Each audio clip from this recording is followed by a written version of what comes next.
ഗാസയിൽ ഇസ്രായേൽ ആക്രമണം 4 മാസം പിന്നിടുമ്പോൾ ശക്തമായ നിലപാടിലേക്ക് കടക്കുകയാണ് സൗദി അറേബ്യ. പാലസ്തീനെ സ്വതന്ത്ര രാഷ്ട്രമായി അംഗീകരിക്കും വരെ ഇസ്രായേലുമായി നയതന്ത്ര ബന്ധമില്ലെന്ന് സൗദി അറേബ്യ വ്യക്തമാക്കിയിരിക്കുകയാണ്. പാലസ്തീനികളെ ന്യായമായ അവകാശങ്ങൾ നേടിയെടുക്കുന്നതിൽ ഉറച്ചു നിൽക്കുന്നുവെന്ന് വിദേശകാര്യ മന്ത്രാലയത്തിന്റെ പ്രസ്താവനയിൽ പറയുന്നു. 1967 അതിർത്തി പ്രകാരമുള്ള സ്വതന്ത്ര പാലസ്തീൻ യാഥാർത്ഥ്യമാക്കണമെന്ന് സൗദി വിദേശകാര്യ മന്ത്രാലയം വ്യക്തമാക്കി. ഇസ്രായേൽ ബന്ധത്തെക്കുറിച്ച് അമേരിക്കയുമായി നടത്തിയ നിരവധി ചർച്ചകൾക്ക് ശേഷമാണ് സൗദി അറേബ്യ ശക്തമായ നിലപാട് അറിയിച്ചിരിക്കുന്നത്. പാലസ്തീൻ വിഷയത്തിൽ സൗദി അറേബ്യയുടെ നിലപാട് എല്ലായ്പ്പോഴും ഉറച്ചതാണെന്ന് വിദേശകാര്യ മന്ത്രാലയം പ്രസ്താവനയിൽ വ്യക്തമാക്കി.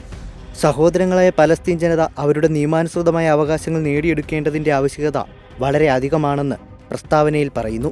അറബ് ഇസ്രായേൽ സമാധാനത്തിനായി US നടത്തുന്ന ശ്രമങ്ങളെ അംഗീകരിക്കുന്നതായി പ്രസ്താവനയിൽ വ്യക്തമാക്കിയിട്ടുണ്ട്. എന്നാൽ കിഴക്കൻ ജെറുസലേമിലെ തലസ്ഥാനമായി അംഗീകരിച്ച് 1967 അതിർത്തി പ്രകാരം സ്വതന്ത്ര പാലസ്തീൻ രാഷ്ട്രത്തെ അംഗീകരിച്ചില്ലെങ്കിൽ ഇസ്രായേലുമായി നയതന്ത്ര ബന്ധമില്ലെന്നും ഇസ്രായേൽ സൈന്യത്തെ പിൻവലിച്ച് ഗാസ യുദ്ധം അവസാനിപ്പിക്കാനും സൗദി ആഹ്വാനം ചെയ്തിട്ടുണ്ട്. പാലസ്തീൻ രാഷ്ട്രത്തിന്റെ അംഗീകാരം വേഗത്തിലാക്കാൻ UN രക്ഷാസമിതിയിലെ സ്ഥിരാംഗങ്ങളോട് സൗദി ആവശ്യപ്പെട്ടു. ഇസ്രായേൽ ഹമാസ് ആക്രമണം ആരംഭിക്കുന്നതിന് ആഴ്ചകൾക്ക് മുമ്പ് സൗദി അറേബ്യയും ഇസ്രായേലും പരസ്പര ബന്ധം സാധാരണ നിലയിലാക്കാനുള്ള ഒരുക്കത്തിലായിരുന്നു. ഇതിനിടെയാണ് യുദ്ധത്തിന്റെ വരവ്.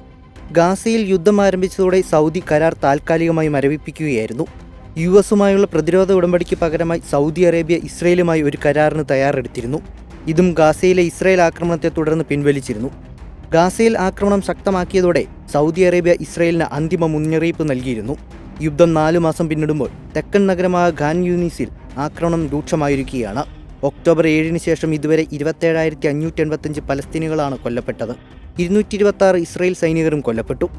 താൽക്കാലിക വെടിനിർത്തലിന് US മുൻകൈയെടുത്ത് തയ്യാറാക്കിയ കരാറിനോട് ഹമാസ് അനുകൂല പ്രതികരണം അറിയിച്ചിട്ടുണ്ട്. കരാർ സംബന്ധിച്ച കൂടുതൽ വിശദാംശങ്ങൾ പുറത്തുവിട്ടിട്ടില്ല. ഖത്തർ പ്രധാനമന്ത്രി ജാസിം അൽ താനിയെയാണ് ഹമാസ് അനുകൂല പ്രതികരണം സ്വീകരിച്ചതായി അറിയിച്ചിരിക്കുന്നത്. നിലവിൽ ഹമാസിന്റെ പ്രതികരണം അവലോകനം ചെയ്യുകയാണെന്നാണ് ഇസ്രായേലും അമേരിക്കയും പ്രതികരിച്ചിരിക്കുന്നത്.